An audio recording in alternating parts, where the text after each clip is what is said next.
I have a lot of sport and working dog handlers that come to me asking how to build endurance in their dogs. So I put together, I have a couple articles on this, but I wanted to summarize and give you 5 tips and 5 things you really need to consider whenever you're trying to build endurance in your dog.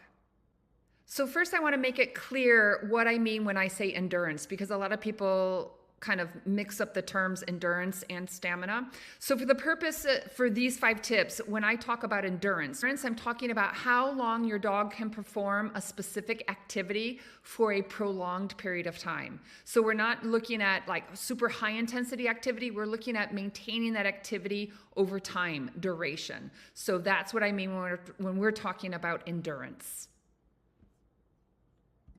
So the first thing that you need to do is identify your dog's unique needs. So there are different types of endurance. A lot of people think of endurance as just cardiovascular endurance, but endurance can also be muscular endurance. You can build endurance in running, trotting, endurance in barking, like in IGP sports. You can build endurance in searching. There can be different types of endurance. So number one is trying to figure out what is the exact need for your particular situation and your dog? What type of endurance are you wanting to increase?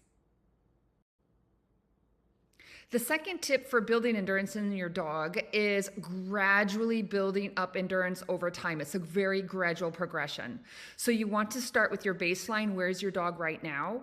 And when you're ready to increase whatever it is you're wanting to create endurance, you're going to be building it no more than about 10%, but once you start increasing the workload, you want to stay at that level for a little while. It might even be a couple weeks to let the dog's body adapt to that exercise before you start making it more difficult.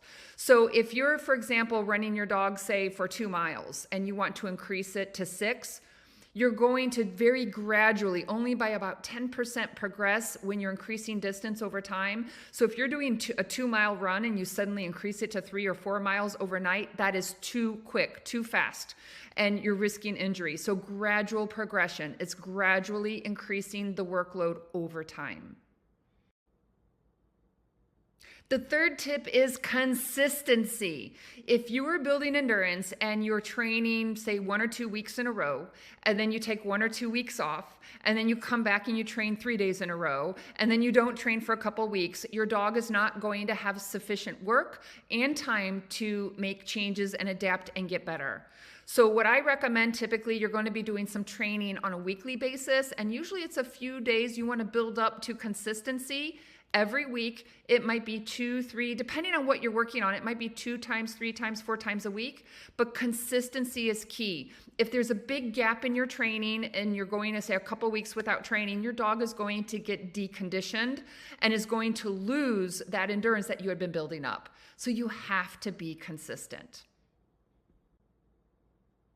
The fourth tip for building endurance is to monitor and adapt your training as needed. You need to always be monitoring and making adjustments. For example, you may have changes in the heat and the humidity. Your dog may be showing signs of fatigue. You may need an extra day of rest. One day you might have to actually cut your exercise short or maybe skip a day. But you need to constantly be monitoring. And even though you have a plan in place, you need to constantly adjust it based on the needs of your dog. And just like anybody, sometimes we have a good day, sometimes we have a bad day. Some days we have a lot of energy and other days we don't. So always you want to be monitoring and closely observing your dog and make the necessary adjustments for your dog based on your needs. So that's tip number 4.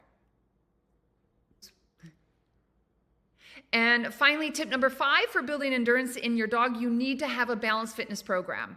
You do not want to focus on just that one area that you're wanting to see improvement, because you're going to be strengthening one area, but then ignoring and weakening others, which will set your dog up for potential injury, and your dog won't perform as well as he or she can. So just like human athletes, canine athletes need to have a well-rounded program. You need to have strength training. You need to have body awareness, flexibility, cardiovascular training. So remember that even though you might have an area that you really want to focus on and see improvement, you cannot ignore those other areas of a balanced fitness program.